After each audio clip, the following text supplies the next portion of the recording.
오늘 말씀의 제목은 우리는 할 수 있습니다.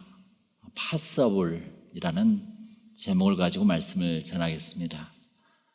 오늘 본문 24절에 보면 갈릴리 호숫가에 있는 가버나움 마을이 나옵니다. 가버나움. 지난 주일날 가버나움에서 세리마태를 불렀죠. 그 가버나움은 바로 베드로의 고향이며 베드로, 앤드레, 야고보, 조안 그리고 세리마태를 예수님이 제자로 부르셨던 곳입니다. 우리 다 같이 따라서 해보세요. 가버나움. 네. 거기 지도를 보면은 갈릴리 호수가 있고 지중해가 보이고 이스라엘이 보이죠. 이스라엘 땅은 땅의 크기가 어느 정도 하냐면은 우리 대한민국이 남한의 땅의 5분의 1 정도뿐이 안 됩니다. 그러니까 제일 밑에 예루살렘 밑에가 베들레헴에서 예수님께 태어나셨잖아요. 그래서 베들레헴에 태어나셔가지고 예수님이 바로 마리아가 나사렛으로 이동해서 나사렛에서 예수님은 성장합니다. 어렸을 때부터. 그래서 그 나사렛이 예수님의 고향이에요.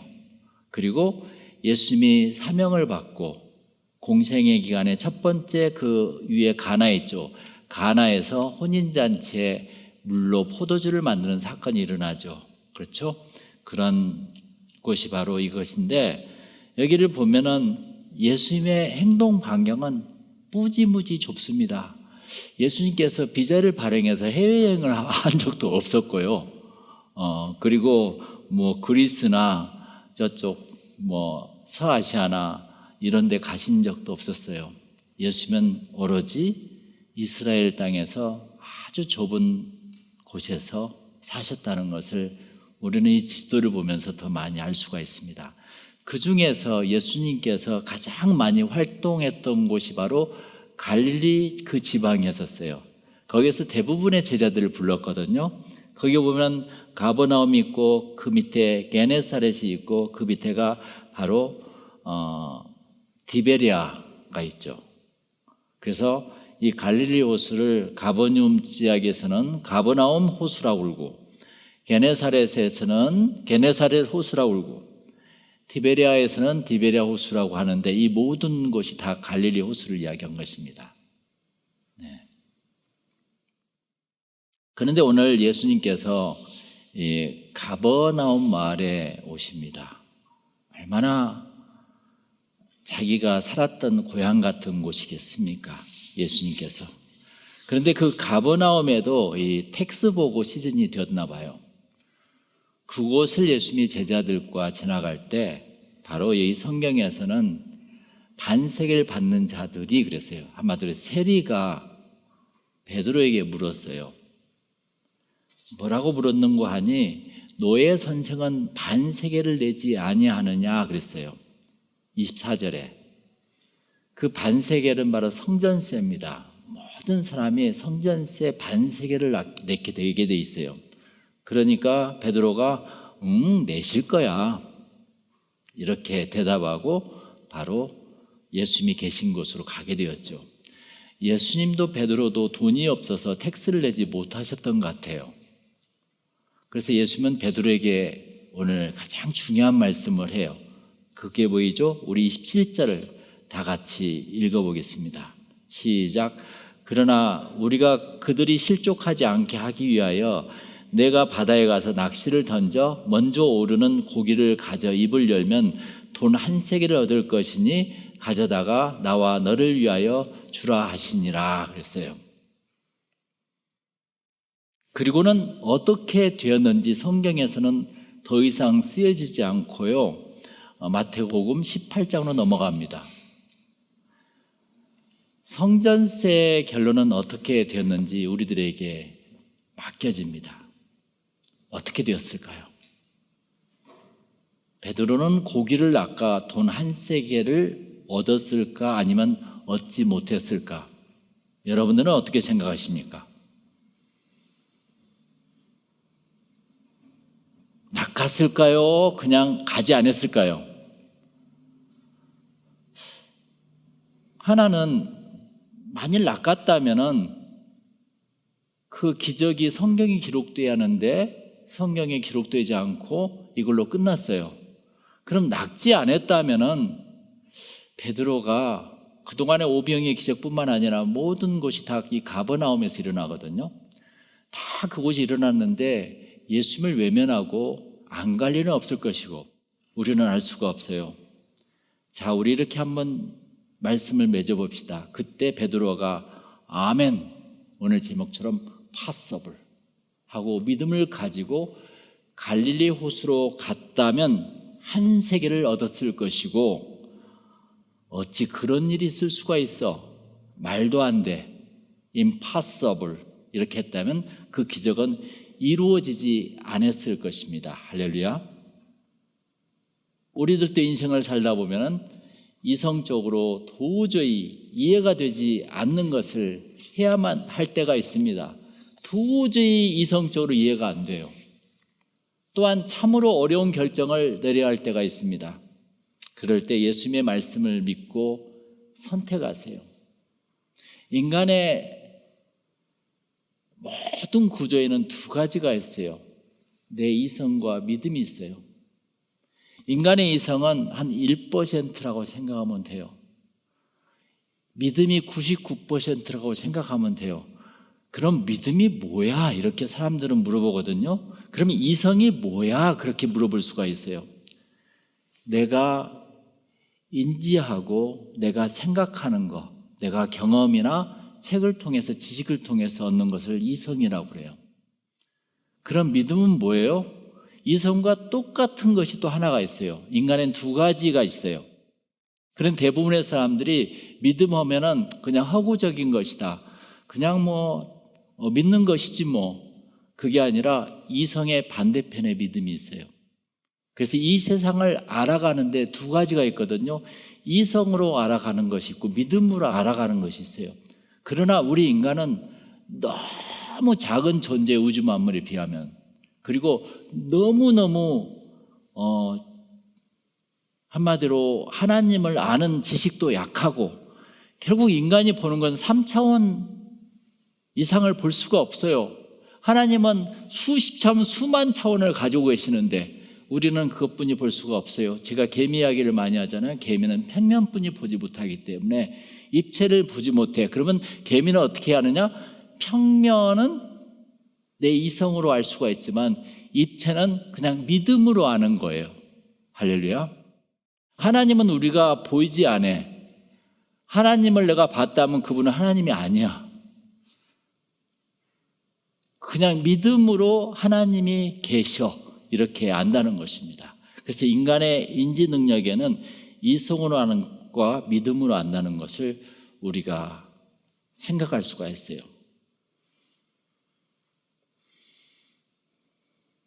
우리는 예수님의 말씀을 믿고 선택하는 것이 참 중요합니다. 그러면 기적이 일어나요. 기적이 일어날 때 어디 우리들의 머리로 이해가 된 적이 있었습니까? 지금까지? 기적이 이해가 됐어요? 와, 믿으니까 그 믿음이 기적을 일으켰다는 것을 우리는 성경이나 우리 삶 속에서 많이 볼 수가 있습니다. 기적은 첫째로 있잖아요.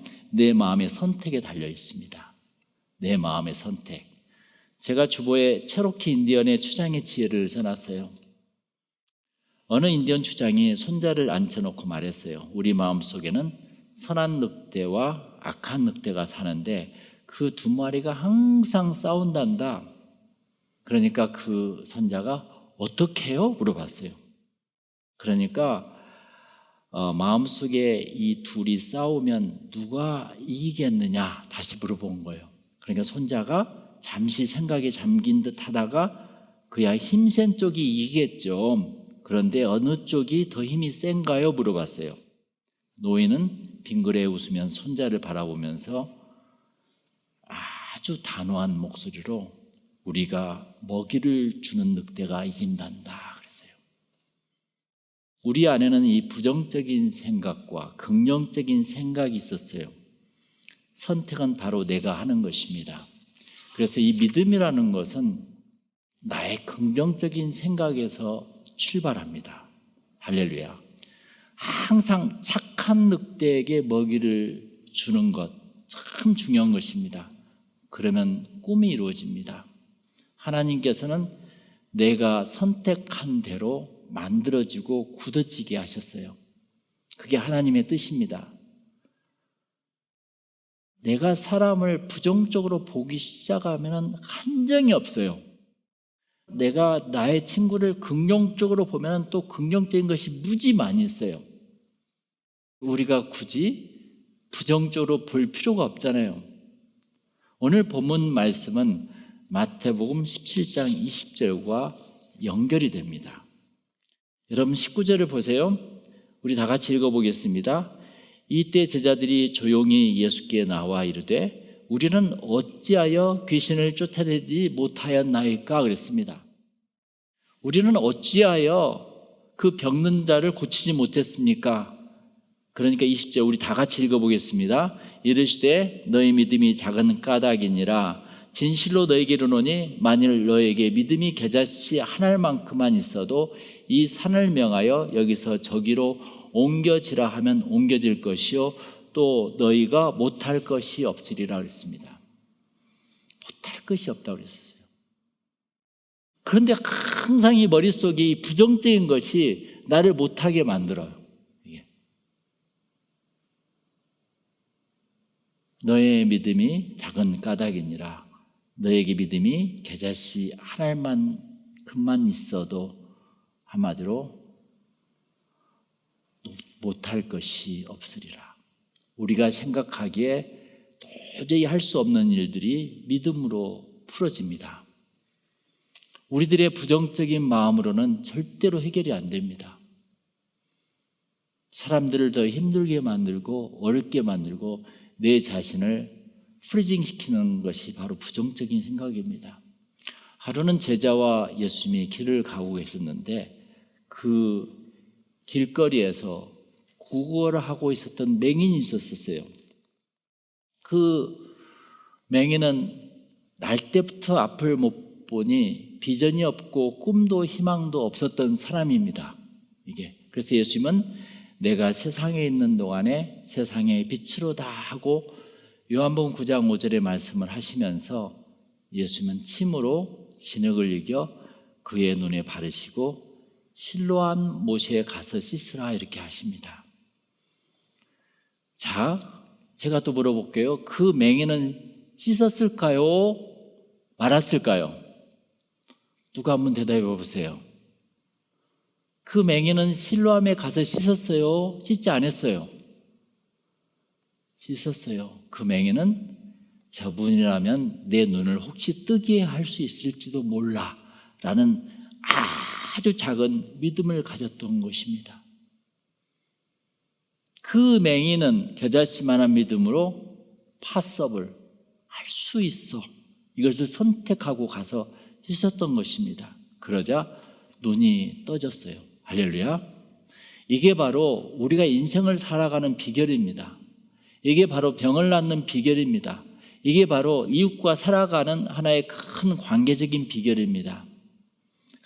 큰 눈을 뜰 때 밝은 눈으로 그 사람의 밝은 점을 쳐다보는 거예요.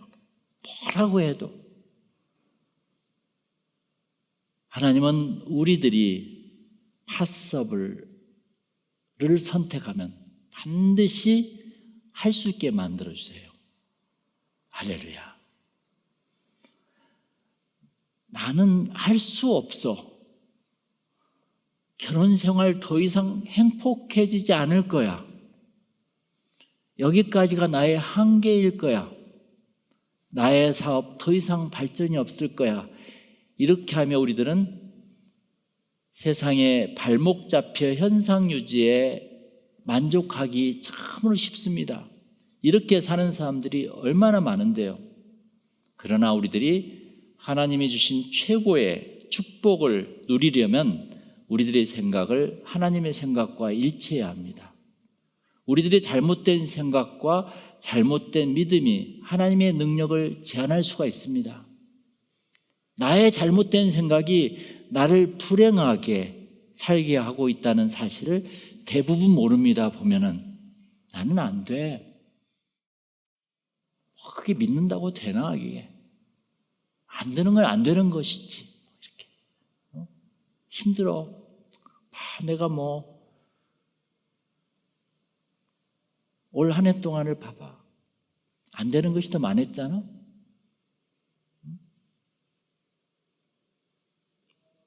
나는 빚더미에 살면서 벗어날 수 없어. 나는 절대로 몸이 낫지 않을 거야. 내 팔자가 이기까지인가 봐. 나는 머리가 참 나쁜가 봐. 이런 쓸데없는 생각들을 자주 해서 그 생각들을 하게 되면 마치 음식이 썩으면 파리들이 끼는 것처럼 그 생각들을 하게 되면 옆에 사탄들이 계속 귀신들이 잡아줘요. 자기를. 그러니까 아무리 기도를 해도 그 귀신들이 잡고 있기 때문에 자기 병을 나을 수가 없는 거죠. 이런 부정적인 생각이 우리들의 발목을 잡는 것입니다. 할 수 있다는 생각으로 바꿀 때 믿음이 생기고 삶의 변화가 찾아온다는 것입니다. 할렐루야. 이스라엘 백성의 약점이 우리가 구약 성경을 보면 있어요. 모세오경을 보면 하나님이 출애굽을 시키고 많은 기적을 보여주셨습니다. 그런데 하나님이 출애굽을 시켜 많은 기적을 보여주었는데 광야에 들어가자마자 이런 생각을 했어요. 이스라엘 백성들이 하나님이 우리를 먹여 살릴 수 있을까? 우리들의 필요를 채워줄 수 있을까? 우리들을 돌보시고 보호할 수 있을까? 그게 성경에 그대로 나와 있어요. 이런 그릇된 생각 때문에 결국 약속의 땅을 40일이면 들어갈 수 있었던 그 시간이 40년으로 늘어났다는 것입니다. 참 인간은 미련합니다. 참 바보 같은 때가 많아요. 더 이상을 벗어나기를 힘들어합니다. 우리는 반드시 하나님께서는 할 수 있고 또 하실 것을 안다라는 것을 늘 고백해야 됩니다. 할렐루야. 그게 고백의 기도예요. 주님, 저를 불쌍히 여겨주시옵소서. 내가 주님을 의지하고 주님의 뜻을 따라 산다면 반드시 되리라 믿습니다. 하나님은 하실 수 있어. 다 같이 시작. 하나님은 하실 수 있어. 내 재정 상태가 나빠도 하나님이 길을 만들어 주실 거야. 내 건강이 많이 나쁘지만 하나님이 반드시 회복시켜 주실 거야. 하나님은 그 믿음을 지금 보고 계시는 거라. 이게 이스라엘 백성처럼 하나님을 의심하지 말자고요. 하나님은 반드시 하십니다. 창조자 하나님은 힘이 강하세요. 우리는 그분의 자녀들입니다. 우리는 그 승리자의 피가 흘러요. 그 피에는 강한 DNA가 있어요. 우리는 그 DNA를 가지고 있다니까요. 우리 속에는 위대한 비전의 씨앗이 있다는 것입니다. 우리는 할 수 있다는 거예요. 할렐루야. 우리에게 더 좋은 것을 주시려고 교회를 옮기고 계시는 거예요. 우리에게 더 많은 것을 부여하기 위해서 하나님께서는 또 옮기고 계시는 거예요. 여러분 생각해 보세요. 하나님께서 나를 미국 땅에 데려온 것은 나를 쎄빠지게 고생시키기 위해서 데려왔겠습니까? 아니에요. 우리들에게 더 행복하고 더 성공적이고 더 비전을 주시기 위해서 데려온 것입니다. 사랑하는 자녀들의 어려움을 보고 하나님은 보고만 계시겠습니까? 절대 그러지 않는다는 거예요. 실로암에서 눈을 뜬 선천적인 맹인처럼 불행한 과거를 잊어버리자고요. 일어서자고요. 겨우 뱃놈으로 살아갈 수밖에 없었던 베드로처럼 자기를 버리고 예수를 따르자고요. 한마디로. 나는 아무것도 변화가 없는데 어떻게 축복이 오겠냐고요.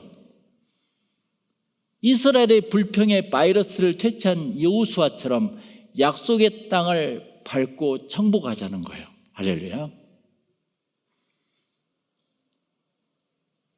혹시 불경기와 불가능에 길들여진 나 아니냐고요. 불경기야. 착한 사람들은. 팬데믹이야. 모든 걸 이유와 핑계를 대고 나는 가만히 있어. 내가 가만히 있는데 변화되겠냐고요. 하나님께서 변화시키면 내가 움직이지 뭐. 내가 움직여야만이 하나님께서 변화를 시킵니다. 할렐루야. 겨우겨우 사는 것이 우리들의 팔자속 아닙니까? 인간의 굴레를 벗어나지 못하는 빚쟁이 인생이 아닌가요? 우리는 이제 바꿔보자는 것이에요. 겨자씨만한 믿음이 있다면 너희가 못할 것이 없음이니라. 할렐루야. 우리들이 극복하지 못할 일이 없다는 것입니다. 믿음에 도전하자고요. 실망, 낙심, 패배감, 평범함에 빠져 있는 사람들이 세상에는 무지 많습니다. 이러한 부정적이고 한정된 사고에 벗어나서 우리가 파서블을 선택하자고요. 우리는 누구예요? 집사잖아요. 세상 사람들이 아니잖아요. 누가 나한테 뭐라 한다 할지라도 그래, 우리 한번 해보자. 그게 아니야. 한번 해보자. 그러면 하나님께서 힘을 주셔서 그 해보자는 그 음성 속에 큰 능력을 주신다는 것입니다. 할렐루야. 그게 믿음의 눈이에요. 그게 언제까지 우리가 내가 알고 있는 지식으로서 살아가려고 그래요?